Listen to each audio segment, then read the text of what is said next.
जय महाराष्ट्र. मित्रांनो, सातारची मार्क्सवाली ताई या चॅनलवर तुमचं मनापासून स्वागत आहे. मित्रांनो, आज मी एका अशा विषयावर बोलणार आहे ज्याने संपूर्ण महाराष्ट्र हादरला आहे. भक्तीच्या नावाखाली वासनेचा बाजार मांडणारा आणि राजकारणाच्या आशीर्वादाने सर्वसामान्याचे आयुष्य उद्ध्वस्त करणारा एक चेहरा समोर आला आहे. तो म्हणजे अशोक खरात.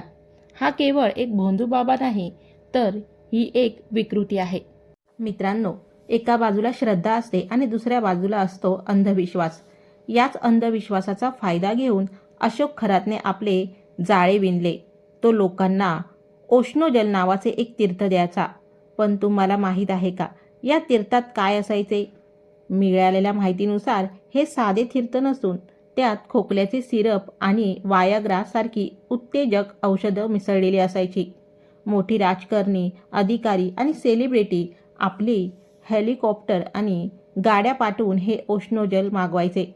पण मित्रांनो, याच्या आड जे घडत होतं ते अतिशय भयानक होतं. खरात ओशनोप्रे आणि सिद्धप्रे नावाच्या साधना करायचा. यात हंडा हलवणे, सापाचे आवाज काढणे किंवा आकृत्या दाखवून लोकांचे संमोहन केले जायचे. या भूलभुलयांमध्ये अडकून शेकडो महिलांचे लैंगिक शोषण झाले. गरिबांच्या जमिनी हडपल्या गेल्या. सावकारींच्या विळख्यात अडकून त्याने लोकांच्या कष्टाची कमाई ओरबडली. शिर्डीतील मंगल कार्यालय असो वा नाशिकमधील 27 सातबारे, या माणसाने सर्वत्र आपली काळी कृत्य पसरवली होती. दुर्दैव असं की महिलांच्या हक्कासाठी असणाऱ्या महिला आयोगाच्या अध्यक्षांनीही एकेकाळी याला पांडुरंगाचे रूप म्हटल्याचे समोर येते. हे किती संतापजनक आहे ना मित्रांनो, ही कथा एका गुन्हेगाराची नाहीये, तर ती आपल्या समाजातील आंधळ्या विश्वासाची आहे. जेव्हा आपण तर्क सोडून कोणाच्याही पायावर डोके ठेवतो, तेव्हा अशा विकृतींचा जन्म होतो. मित्रांनो, कोणत्याही व्यक्तीला देवाचा दर्जा देऊ नका. देव आपल्या कर्मात आणि चांगुलपणात असतो.